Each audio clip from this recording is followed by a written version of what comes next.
कष्ट कब मिलेगा? हमसे कोई काम बिगड़ जाएगा, समस्या उत्पन्न हो जाएगी।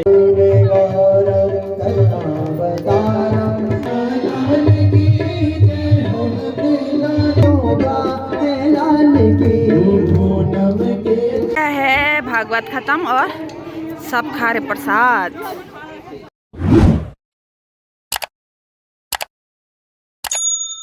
तो मेरा प्रणाम, मैं मुनि कौन दोस्तों, आज हम फिर से हैं आदबद्री मंदिर में और आज है भागवत कथा का चौथा दिन।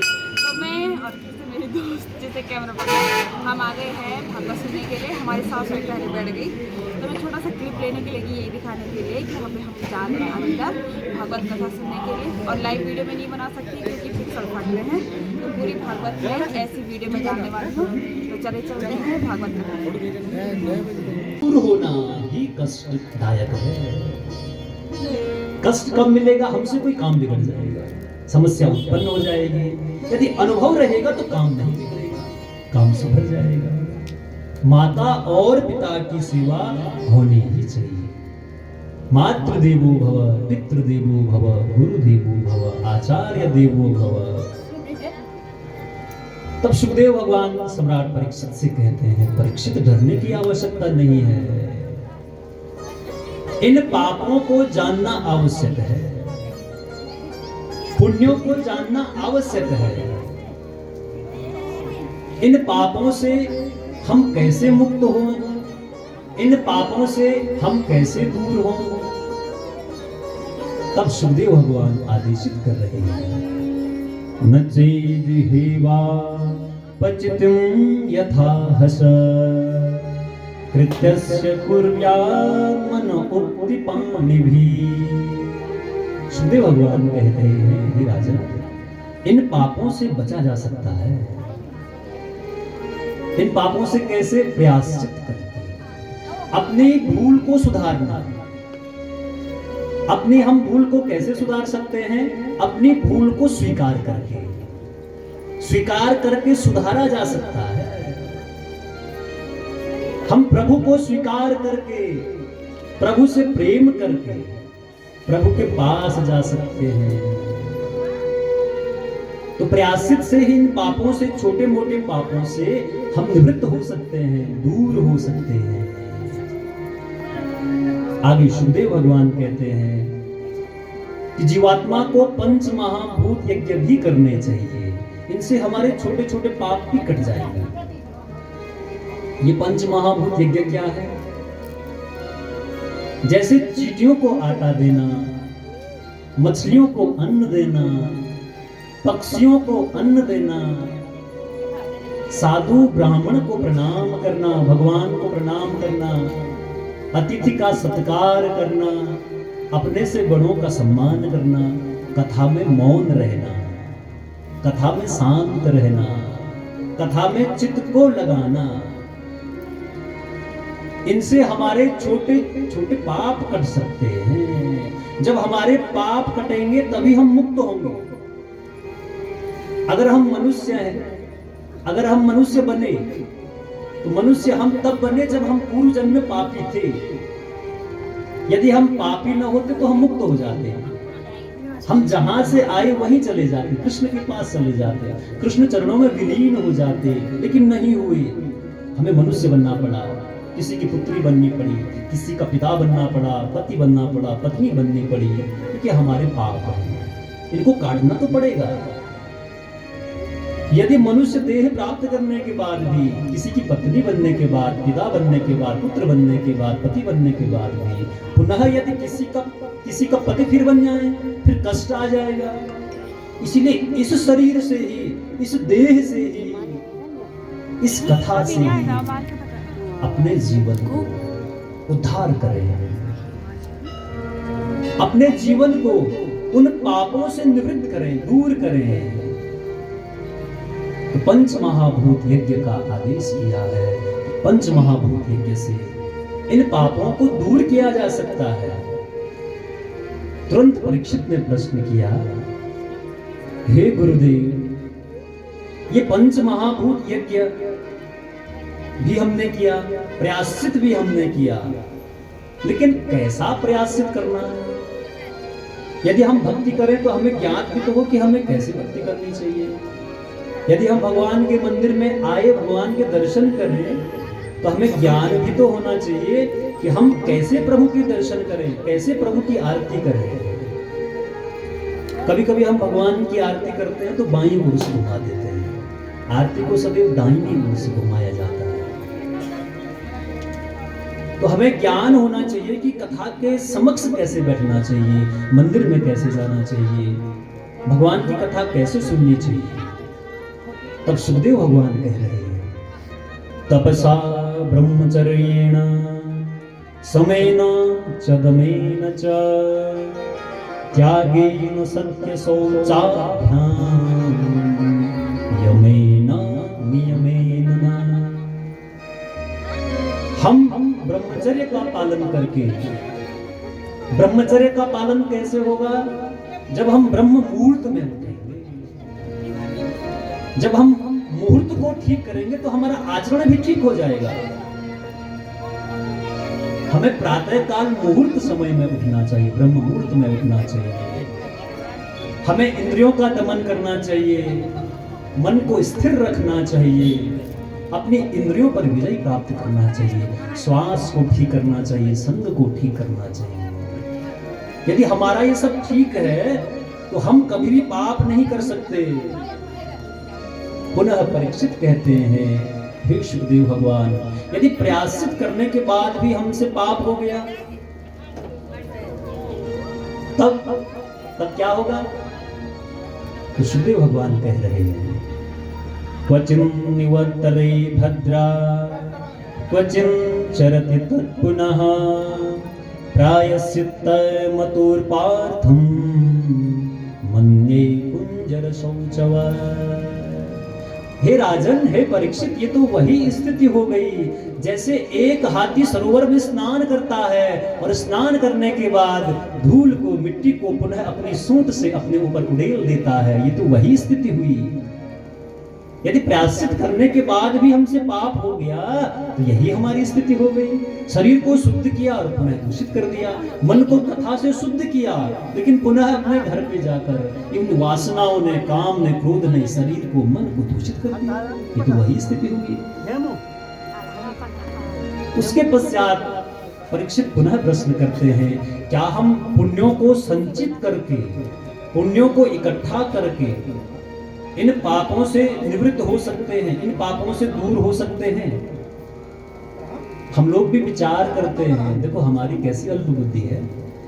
हम लोग क्या सोचते हैं, बाल्यकाल में, युवावस्था में, यौवनावस्था में सत्संग नहीं किया, कथा नहीं सुनी, कीर्तन नहीं किया, भजन नहीं किया, नाम जप नहीं किया, और विचार करते हैं जब हम वृद्ध हो जाएंगे तब हम कथा में जाएंगे, जब हम बूढ़े हो जाएंगे तब हम कथा सुनेंगे और कथा में जाएंगे। तो हम सोचते हैं कि जीवन भर जो भी हमने पाप किया हो, यदि बुढ़ापे में, वृद्धावस्था में कुछ सत्संग करें तो पाप नष्ट हो जाएंगे, पाप कट जाएंगे। हम लोग ऐसा सोचते हैं, लेकिन शास्त्र कुछ और ही कहता है। यदि हम इस भ्रम में हैं कि हमारे पुण्य पाप को काट लेंगे, पुण्य पाप को नहीं काटते। पाप का फल तो मिलेगा और पुण्य का फल मिलेगा। जैसे हमने कोई पाप किया, हमसे कोई पाप हो गया, हमने झूठ बोल दिया, निंदा कर दी, ईर्ष्या कर दिया, राग द्वेष कर दिया, और हम विचार करें कि उस पाप का संधान करने के लिए हम हरिद्वार जाएं, गंगा स्नान करें, तो गंगा स्नान से हमारे पाप नहीं कटेंगे। गंगा स्नान का हमें वो फल मिलेगा जो गंगा स्नान का फल है, और पाप का हमें वही फल मिलेगा जो उस पाप का फल है, दंड है। तो पुण्य पाप को नहीं काटता, पुण्य का फल अपना है और पाप का फल अपना है। पाप का फल तो भोगना ही पड़ेगा, उसे कोई काट नहीं सकता, वो एक बीज की तरह पड़ा रहता है। यदि हम इस जन्म से बच गए, अगले जन्म में वो पाप हमको पकड़ लेगा, खींच लेगा, क्योंकि हमसे हुआ है, वो हमको पकड़ लेता है, खींच लेता है, अपने पास समझ जाता है कि इस व्यक्ति ने, अमुक व्यक्ति ने ये पाप किया, इसीलिए जीवात्मा को देह को प्राप्त करने के बाद भी पाप नहीं करना चाहिए। इस पर विशेष ध्यान देने की आवश्यकता, हमसे कोई पाप न हो। ऐसा नहीं कि पाप बहुत बड़े बड़े हैं, छोटे छोटे पाप भी हम ना करें। हम राग न करें, द्वेष न करें, प्रेम से सबके साथ रहें, बड़ों का सम्मान करें, बालकों को कृष्ण की तरह प्रेम करें। यदि हम इस बात का, छोटी छोटी बात का ध्यान रखेंगे तो धीरे धीरे हमारा वजन पुष्ट होता जाएगा, धीरे धीरे हम पुष्टता की ओर चले जाएंगे और धीरे धीरे हमें भी अनुभव प्राप्त हो जाएगा और वही अनुभव हम अपने से छोटों के साथ साझा कर सकते हैं। तभी तो हमारी भक्ति पुष्ट होगी। तो पुण्य पाप को नहीं करता, पुण्य में इतनी सामर्थ्य है, इसीलिए हम लोग पाप से बच रहे हैं। और इनसे यदि हम निवृत्त चाहते हैं, इन पापों से दूर चाहते हैं, केवल और केवल एक ही सहारा है, केवल और केवल एक ही आधार है। उसी आधार से हम इन पापों से दूर हो सकते हैं और वो आधार है नाम संकीर्तन। क्या आधार है? कीर्तन। श्री कृष्ण गोविंद हरे मुरारे, हे नाथ नारायण वासुदेव। कृष्ण गोविंद हरे मुरारे, हे नाथ नारायण वासुदेव। श्री कृष्ण गोविंद हरे मुरारे, हे नाथ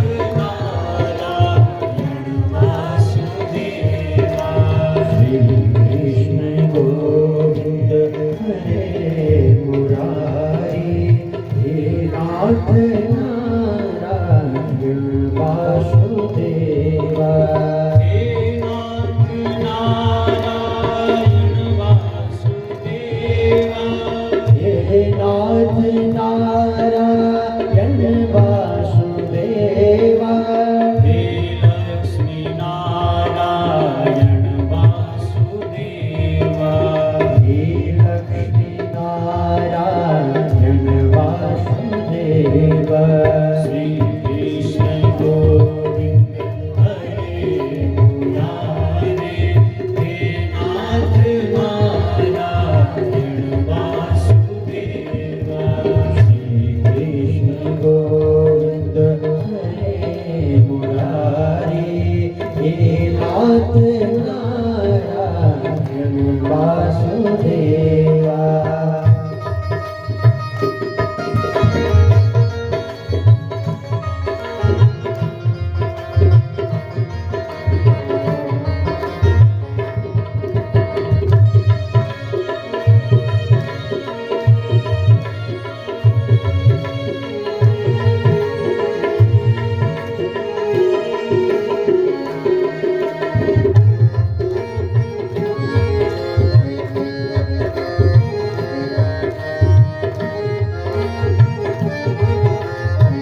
नाथ नारायण वासुदेवा।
जब हम प्रभु का संकीर्तन करेंगे, उसकी चर्चा करेंगे, उसकी कथा सुनेंगे, कथा में मन लगाएंगे, और किसके माध्यम से हमें अपने जीवन में गुरु बना लेना चाहिए। मनुष्य यदि अब जिसके जीवन में गुरु का अभाव है, जिसने अभी तक गुरु नहीं बनाया, जिसके जीवन में गुरु नहीं है, उसके जीवन में ज्ञान नहीं है, इसीलिए गुरु बना लेना चाहिए। और आज के समय में हम गुरु भी खोजते हैं, कौन गुरु ठीक है, कौन गुरु अच्छे हैं, कौन नहीं है। गुरु खोजा नहीं जाता, गुरु तो पकड़ा जाता है। गुरु कोई वस्तु नहीं है, गुरु ढूंढा नहीं जाता। गुरु हमें तब प्राप्त होता है जब कृष्ण हम पर कृपा करते हैं, स्वयं गुरु रूप में आते हैं, गुरु बनकर आते हैं। इसीलिए गुरु बना लेना चाहिए। चाहे आप किसी को भी बनाए, गुरु बना लेना चाहिए। गुरु ही हमें हमारा साक्षात्कार कृष्ण से कराएगा। हमारे और कृष्ण के बीच में कौन है? गुरु। और गुरु ही हमें कृष्ण का साक्षात्कार कराएगा, कृष्ण से मिलाएगा, वो मार्ग बताएगा, किस मार्ग पे जाकर इस शरीर को, इस देह को पवित्र किया जा सकता है, इस मन को पवित्र किया जा सकता है।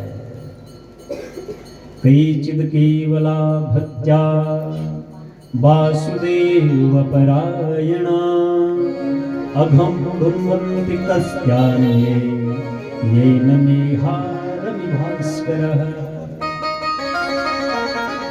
जब कृष्ण का साक्षात्कार होगा तब ये पाप नष्ट हो जाएंगे, खत्म हो जाएंगे, क्षीण हो जाएंगे। जैसे एक सूखा पत्ता अग्नि के संपर्क पर आने से भस्म हो जाता है, जैसे भास्कर के आने से, सूर्य के आने से कोहरा नष्ट हो जाता है, क्षीण हो जाता है, धूमिल हो जाता है। वैसे ही गुरु रूप में यदि हमें कोई प्राप्त हो गया और उसने हमारा साक्षात्कार कृष्ण से करा दिया, वो मार्ग बता दिया, वो रास्ता बता दिया, पाप भी भस्म हो जाएंगे पत्ते की तरह, कोहरे की तरह। और मानस में तुलसीदास भी कह रहे हैं, सन्मुख होई जीव मोहि जबहि, सन्मुख होई जीव मोहि जबहि, जन्म कोटि अघनाशहि तबहि, जन्म कोटि अघनाशहि। तुलसीदास जी क्या कह रहे हैं? सन्मुख होई जीव मोहि जबहि। भगवान राम क्या कहते हैं? जब जीवात्मा मेरे सन्मुख होता है, मेरे पास बैठता है, मेरी कथा सुनता है, कथा में मन लगाता है, मौन रहता है, तब उसके करोड़ों जन्म के अघ पाप नष्ट हो जाते हैं, दूर हो जाते हैं, चीर्ण हो जाते हैं। इस प्रकार से सुखदेव भगवान सम्राट परीक्षित को समझा रहे हैं कि इस देह से पाप न हो। अनेक प्रयत्न करते हैं, लेकिन सुखदेव भगवान समझ रहे हैं कि परीक्षित ठीक से बात नहीं समझ रहा। इतनी देर से तो बोल रहे हैं मौन रहने के लिए, आता राता पर ध्यान न देने के लिए, पर जीवात्मा कैसा है? ध्यान दे रहा है। परीक्षित की भी ऐसी स्थिति बन रही है। उसी समय सुखदेव भगवान एक सुंदर प्राचीन कथा श्रवण पान कराते हैं। कान्यकुब्जे द्विजकस्य दासी पति अजामिल, नाम्ना नष्ट सदाचारो दास्या संसर्ग दूषितः। सुखदेव भगवान वर्णन कर रहे हैं कि कान्यकुब्ज में एक ब्राह्मण है जिसका नाम है अजामिल। अजामिलित अजामिल, अजमिलित अजामिल, जो माया में मिल रहा है, जो माया में मिल गया, अब वो अज से कैसे मिलेगा? उसका साक्षात्कार कृष्ण से कैसे होगा? वो अजा से, माया से दूर कैसे होगा? एक ब्राह्मण है जिसका नाम है अजामिल। अजामिल बड़ा ज्ञानी है, बड़ा विद्वान है, और अजामिल सदैव भगवान का सत्संग करता, पौरोहित्य कर्म करता, और अजामिल की पत्नी है। एक दिन अजामिल पौरोहित्य कर्म करने के लिए किसी दूसरे गांव में जा रहा था। अजामिल की दृष्टि, हमारी दृष्टि क्या है? हमारी दृष्टि किस ओर होनी चाहिए? दृष्टि का विशेष प्रभाव है। हम देख क्या रहे हैं, हम देखना चाहते क्या हैं? हम जो देख रहे हैं, क्या हम वही देखना चाहते हैं या हम कुछ और देखना चाहते हैं? कभी कभी आंखें भी हमसे पाप करा देती है। इसीलिए शास्त्र अनुमति देते हैं, भद्रम करने भी श्रुयाम देवा, अच्छा सुनो, अच्छा दर्शन प्रभु के करो। तो ये कभी कभी ये हमारे चक्षु, हमारी आंखें भी हमसे पाप करा देती है, क्योंकि माया का प्रवेश कहां से है? इन आंखों से, इस देह से, स्पर्श से और दृष्टि से, कि हम कभी कभी पाप कर देते हैं। पाप का प्रारंभ क्या है? स्पर्श और दृष्टि। कहां से प्रारंभ होता है? विचार कहां से मन में आते हैं? वासनाएं कहां से आती हैं? दृष्टि और दृष्टि। अजामिल की दृष्टि पड़ी है। अजामिल ने देखा है किसको? एक गणिका, एक वैश्या पर दृष्टि पड़ी। अजामिल मोहित हो गया। मोहित कैसे व्यक्ति होता है? दृष्टि से, आकर्षण से, रंग योजन से, सौंदर्यता से हम मोहित हो जाते हैं। हम अच्छा देखना चाहते हैं, सुंदर वस्तुओं को देखना चाहते हैं, सुंदर रंग को देखना चाहते हैं, सुंदर व्यक्ति को देखना चाहते हैं। तो अजामिल की दृष्टि एक वैश्या पर पड़ी जिसका नाम गणिका है। अजामिल मोहित हो गया, और मोहित होने के पश्चात अजामिल ने प्रस्ताव रखा। अपने जीवन में जब भी हम प्रस्ताव रखें, उस पर भी हम विवेक के साथ प्रस्ताव रखें। और प्रस्ताव को स्वीकार करें तो विवेक के साथ, उसके साथ विवेक को जोड़ें, नहीं तो कभी कभी भूल हो जाती है। तो अजामिल ने प्रस्ताव रखा। क्या प्रस्ताव रखा? कि हे गणिका, मैं तुम पर मोहित हो गया, मैं तुमसे विवाह करना चाहता हूं, मैं तुम्हें स्वीकार करना चाहता हूं। वासनाओं को हम स्वीकार करते हैं, अपनाते हैं। क्या हम ही तो अजामिल नहीं? क्या हम ही तो अजामिल नहीं बन गए? ये बन रहे हैं। अजामिल ने कहा, देवी मैं तुमसे विवाह करना चाहता हूं, तुम्हें स्वीकार करना चाहता हूं। गणिका ने प्रत्युत्तर दिया, अजामिल तुम तो शादीशुदा हो, तुम्हारा तो ब्याह हुआ है। गणिका ने क्या कहा? यदि तुम अपने घर से अपनी पत्नी को निकाल दोगे तभी मैं तुम्हारे घर में आ सकती हूँ। पत्नी ज्ञान रूप में है, धर्म रूप में है, इसीलिए पत्नी के साथ धर्म शब्द प्रयुक्त किया है। धर्म पत्नी ज्ञान है, इसीलिए माताओं को, बहनों को ज्ञान देना चाहिए। ज्ञान कब देगी? जब उसे ज्ञान होगा। ज्ञान कहाँ मिलेगा? कथा में, सत्संग में, कीर्तन में। हमारे भीतर ही यदि ज्ञान न हो तो हम किसे क्या ज्ञान देंगे? ज्ञान देने के लिए पहले ज्ञान को भरना पड़ता है। किसी को जल पिलाने के लिए किसी पात्र में, ग्लास में जल भरना पड़ता है, तब जल दिया जाता है। ज्ञान कब देंगे? जब भीतर ज्ञान का आत्मसात होगा, बोध होगा। तो गणिका ने निवेदन किया, अजामिल तुम घर से पत्नी को निकाल दो, ज्ञान निकाल दो। अजामिल तुरंत मान गया।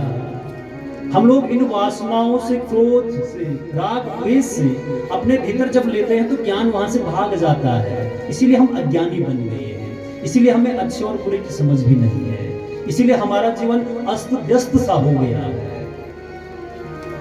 क्योंकि हमने वासनाओं को, क्रोध को, राग को, द्वेष को, अहंकार को भर दिया तो ज्ञान वहां से भाग जाएगा। हमें तो ज्ञान का संचय करना है। अजामिल ने तुरंत पत्नी को घर से निकाल दिया और गणिका को, वासनाओं को स्वीकार कर लिया।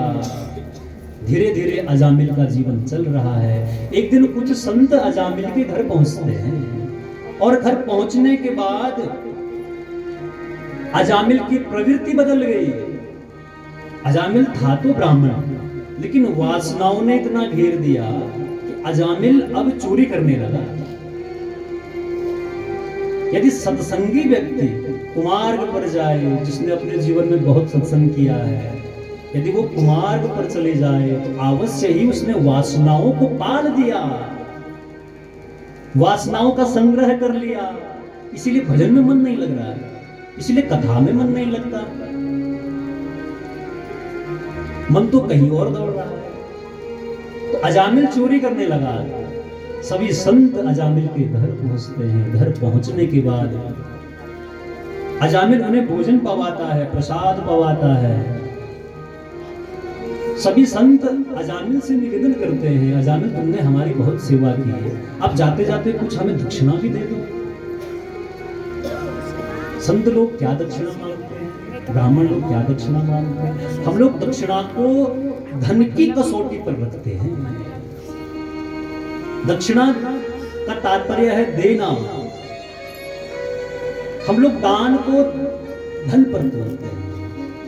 यदि हमें देना ही है, धन एक व्यवस्था है। जैसे श्रीमद् भागवत यहाँ पर आयोजन हो रहा है, तो जो समिति श्रीमद् भागवत करा रही है, हमें इनका सहयोग करना चाहिए, क्योंकि कृष्ण का काम कर रहे हैं, कृष्ण की कथा करा रहे हैं। तो दक्षिणा का तात्पर्य देना। हम क्या दें? धन दें या अपने भीतर के राग, द्वेष, अहंकारों को, शत्रुओं को दें? इस पर हमें स्वयं विचार करना पड़ेगा। तो संतों ने दक्षिणा मांगी। क्या दक्षिणा थी? संतों ने अजामिल से कहा, अजामिल तुम्हारी पत्नी के गर्भ में बालक पल रहा है और जब इसका जन्म होगा तो तुम इसका नाम नारायण रख देना। क्या रख देना? नारायण। इसीलिए अपने बच्चों के नाम भी हम ठीक से रखें। आज के भौतिक परिवेश में हमारे बच्चों के नाम समझ में नहीं आते, उनका कोई अर्थ ही नहीं निकलता। हम अपनी पुत्रियों का नाम क्या रख रहे हैं? और यदि वही पुत्री जब बूढ़ी हो जाएगी, कोई उसे दादी पुकारेगा तो वो नाम कैसे लगेगा? आप स्वयं विचार करें। यदि हमने अपनी पुत्री का नाम अंबिका रख दिया तो बाल्यकाल में सुनने को भी अच्छा लगेगा और वृद्धावस्था में भी अंबिका दादी बोलने में अच्छा लगेगा। और जो नाम हम रख रहे हैं, आप स्वयं विचार करो कि हम बूढ़े होकर उन्हें क्या बोलेंगे, कोई क्या बोलेगा। इसलिए नाम भी हम लोग ठीक से रखें। तो संत ने क्या दक्षिणा मांगी? गर्भ में जो बालक है उसका नाम नारायण रख दिया। धीरे धीरे समय बीतता है, अजामिल को पुत्र प्राप्त होता है, अजामिल उसका नाम नारायण रख देता है। आते जाते खाते पीते उठते बैठते अब अजामिल की भक्ति हो रही है, भगवान का नाम ले रहा है। नारायण इधर आओ, नारायण अमुक कार्य करो, नारायण बैठो उठो अध्ययन करो। नाम जब चल रहा है। भाव अभाव अनख आलस हो, नाम जपत मंगल दिशि दशा। यदि हम भगवान का नाम चाहे जानबूझकर लें चाहे अनजाने में लें, उसका फल तो मिलना ही मिलना है।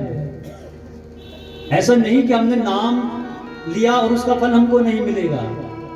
चाहे भाव से लें चाहे कुभाव से लें, उसका फल तो मिलना ही मिलना है। जैसे यदि हम विष को जानबूझकर पिए या फिर अनजाने से पिए तो विष तो अपना प्रभाव दिखाएगा। जैसे हमारे हाथ पर यदि करंट लग गया, चाहे जानबूझकर लगा चाहे अनजाने में लगा, वो अपना प्रभाव तो दिखाएगा।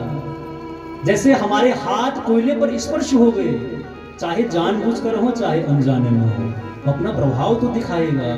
वैसे ही भगवान का नाम लेने से तुरंत फल की प्राप्ति हो जाती है। ऐसा नहीं कि हम भगवान का नाम ले रहे हैं, भगवान नहीं सुन रहे हैं।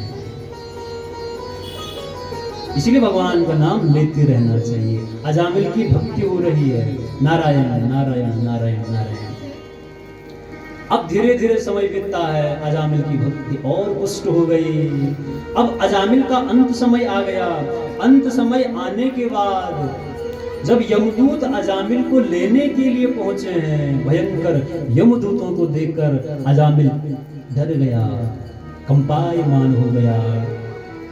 और यमदूतों को देखकर अजामिल के मुख से जोर से निकल पड़ा, दूरे क्रीडन का सत्ता पुत्र नारायणं मया प्लावितेन स्वरेणोच्चे आजुहाव कुलेन्द्रियः। मुख से क्या निकला? नारायण मेरी रक्षा करो, मुझे बचा लो। किसको पुकार रहा है? पुत्र को। अजामिल नहीं जानता कि मैं नारायण को बुला रहा हूं।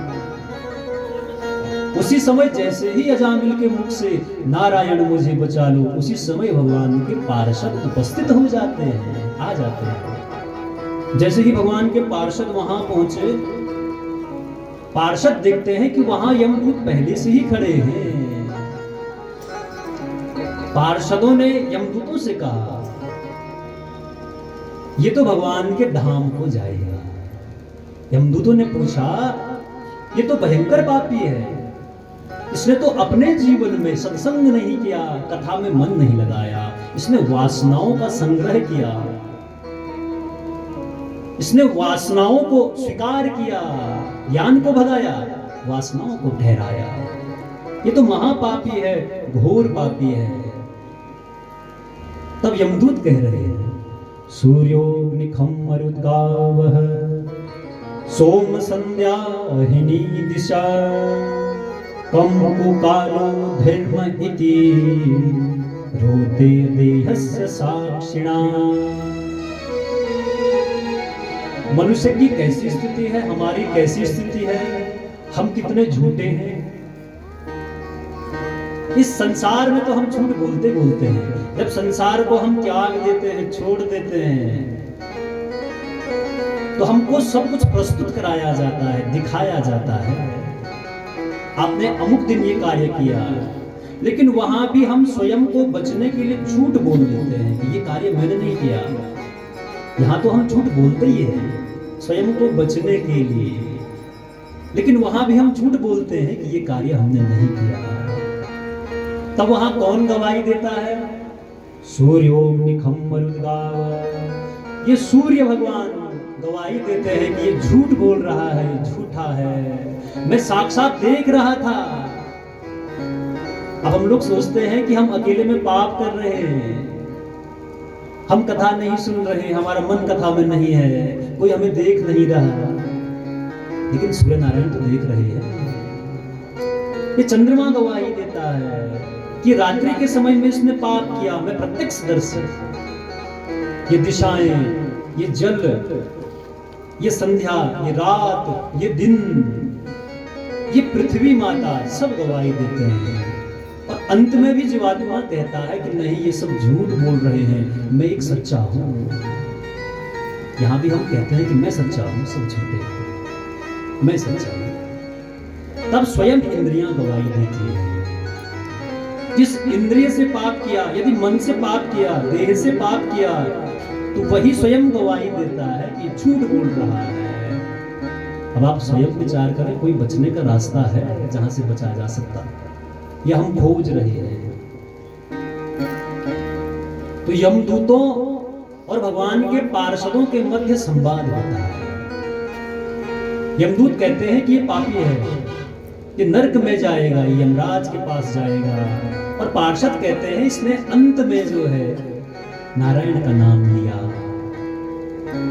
और अजामिल देख रहा है कौन जीतेगा, यमदूत जीतेंगे या भगवान के पार्षद जीतेंगे। जैसे चाहे हम जाने अनजाने में भगवान का नाम ले लें, उसका फल मिलता ही मिलता है। वैसे ही जो अंत समय में चाहे कितना भयंकर पापी हो, अंत समय में उसके मुख से राम निकल जाए, कृष्ण निकल जाए, तो भगवान उसको स्वीकार कर देते हैं। वैसे ही भगवान ने अजामिल को स्वीकार किया। भगवान हमें कब स्वीकार करेंगे? जब हमारे मुख से राम नाम अंत समय में निकलेगा, कृष्ण बोलते ही हम प्राण छोड़ देंगे। ये कब होगा? जब हमारा अभ्यास बना होगा। जब हम अभ्यास करेंगे तभी हम परीक्षा में सर्वोत्तम पद को प्राप्त कर सकते हैं।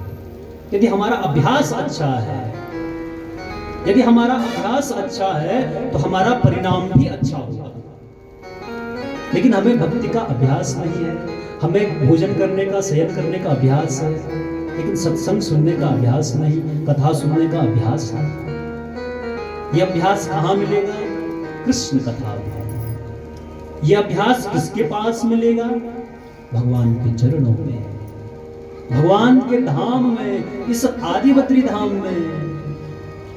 और हम लोग धाम में रहकर प्रातः काल और संध्या के समय में भगवान के पास आते नहीं। हम भगवान को मानते हैं लेकिन भगवान की बात नहीं मानते। हम रोज भगवान के प्रातःकालीन मंगलारती में क्यों नहीं आते? संध्या आरती में क्यों नहीं आते? दर्शन क्यों नहीं करते? हम नियम क्यों नहीं बनाते कि हम यदि इस स्थान पर रह रहे हैं तो हम रोज भगवान के द्वार पर जाएंगे, माथा टेकेंगे, प्रणाम करेंगे, प्रायश्चित करेंगे, रोएंगे, पुकारेंगे। अंत में नारायण ने अजामिल को स्वीकार किया है।